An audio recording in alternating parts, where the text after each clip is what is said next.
Kumuha nga tayo dito ng malinis na kawali.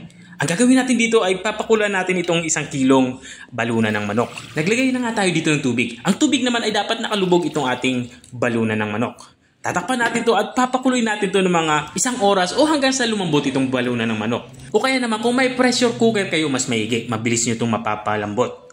Makalipas nga ng 1 oras ay lumambot na nga itong ating balunan ng manok at dito sa parte nito ay hinahango ko na nga itong ating mga napalambot na balunan ng manok. Tatabi muna natin to. Ito naman pinagpakuluan ay hindi natin natatapon yan. May paggagamitan tayo dyan. At the same pan, nilinisan ko lang ito. Magpapainit tayo dito ng mantika. Chicken oil nga yung aking ginagamit dito. Ito yung ginawa ko nung nakaraan. May video ako dyan. Kung gusto nyo matutong gumawa ng chicken oil. At nang uminit na nga yung ating chicken oil ay lagay na nga tayo dito ng bawang. Dinikdik ko lang ito at saka hiniwa ng maliliit. Isusunod ko naman itong ating sibuyas. Ganun din sa sibuyas, hiniwa ko lang din to ng maliliit. Yung tipong panggisa lang. At maglalagay na din ako dito ng kamatis. 1 perasong kamatis nga yung aking inilagay dito. Hiniwa ko lang din to ng maliliit. Gawin natin dito ay palabasin natin yung aroma nito. At kapag ganito na itsura niya, ilalagay na natin itong ating balunan ng manok.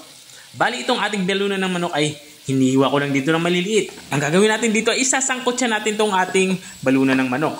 Tuloy-tuloy tayo sa paggigisa hanggang sa magganito na itsura niya. Pag ganyan na itsura niya, maglagay na tayo dito ng tomato paste.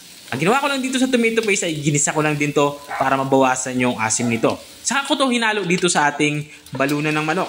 At kapag nagisa na ng maigi, nahalo na ng maigi, ay ilagay na natin yung ating sabaw. Ito yung pinagpakuluan natin ng balunan ng manok. Hindi na nga tayo gagamit ng tubig dito, kundi itong pinagpakuluan na yung ating magiging sabaw. Naglagay na nga din ako dito ng mga pampalasa. Dahon ng laurel at saka itong chicken cube ang aking inilagay. Dinurog ko lang yung chicken cube at maglalagay na din ako dito ng suka. Matapos natin mailagay yung suka, hindi na natin gagalawin yan. Tatakpan na natin yan. Papakuluin natin yan mga 3 minuto para maluto lang yung ating inilagay na suka. Makalipas ng 3 minuto, dito naman sa parte nito ay ilalagay na natin yung ating atay ng manok. Ang ginawa ko lang dito sa ating atay ng manok na inihalo ay hiniwa ko lang ito ng maliliit. At ilalagay na din natin itong ating gulay. Meron tayo ditong carrots saka radish. Hiniwa ko lang ito ng maliliit, yung tipong pa-cubes. Halo lang natin ito dito sa ating nilulutong ulam. At kung nanonood ka pa rin hanggang dito sa parte ng aking video, ibig sabihin ay interesado ka sa aking niluluto. Baka pwede mo na may comment kung taga saan ka para alam ko kung hanggang saan umabot ang aking video. Balik tayo dito sa ating nilulutong ulam. Nilagyan ko pa nga ito ng sabaw ng ating pinagpakuluan dahil nakulangan pa ako sa tubig.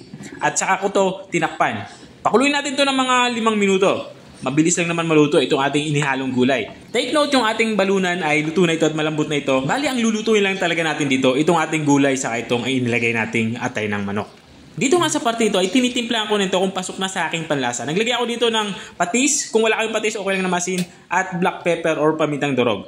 Matapos ko itong mailagay ay hinalo ko lang ito ng maigi. At ilalagay na natin yung mapanghuli nating sangkap. Meron tayo ditong red bell pepper. Hiniwa ko lang ito ng malilit. Saka itong ating siling panigang. Para mas maging mabango yung ating nilulutong ulam. Isimmer lang natin ito ng mga 5 minuto pa para siguradong maiga yung sabaw. At makalipas nga ng 5 minuto ay binuksan ko na nga ito.